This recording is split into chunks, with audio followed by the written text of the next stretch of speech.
Hammaga salom qizlar. Amerikadagi o'zbeklarning bir kunlik vlogi. Har kuni yugurishga chiqarkan deb o'ylamanglar, farzandlarim uxlagandan foydalanib oldim. Uyga qaytib zavtrak tayyorlashga tushdim. Kecha tayyorlab xolodilnikka solib qo'ygan xamirlarim olib bulchkalar buqib oldim. Yoniga oladishkalar ham pishirdim. Biz уже zavtrak ham qilib bo'ldik.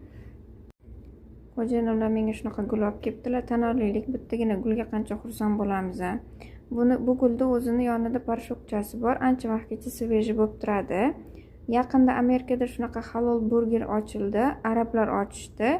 Buni oldida shunaqa svejiy o'zini shirin souschalari, chikkini, burgerlari bor. Bu burger 3 qavatli go'shtdan iborat. Buni friz qani deysizlarmi? Frizini albatta o'zim pishirib o'tirmadim. Amerikada shunaqa tayyor frizlar bor.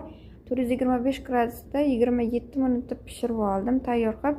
O'zim ham pishirishni bilaman, faqat xo'jayinimlar qo'yoqqa kartoshkalarni uvol qilmaylik deydilarda. Keyin ularni yig'ishtirishga tushdim. Hamma yoqlarni changlarini, pollarini artishga tushdim. Birinchi pilisos qilib oldim. Bilasizlarmi, onalarimiz oldin ularni yig'ishtirib qo'ysang mehmonga olib boraman deyishardi-ku. Men ham yig'ishtirib biron joydan taklif tushib qolar deb.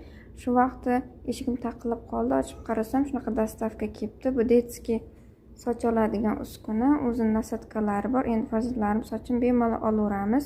Keyin biz ko'chaga chiqdik. Shunaqa atmosfera, hamma yoq yam-yashil, toza havo. Magazinga kirdik, chunki mehmonga borishimiz kerak edi. Shunaqa narsalar olib oldik. 2 xil pachkada donat, kofe. Farzandlarimga shunaqa Gerberdan bo'tqa beraman. Buni ham 2 xil qilib olib oldik. Keyin kola ham oldik yoniga. Sizlarga video yoqqan bo'lsa, obuna bo'lib qo'yinglar.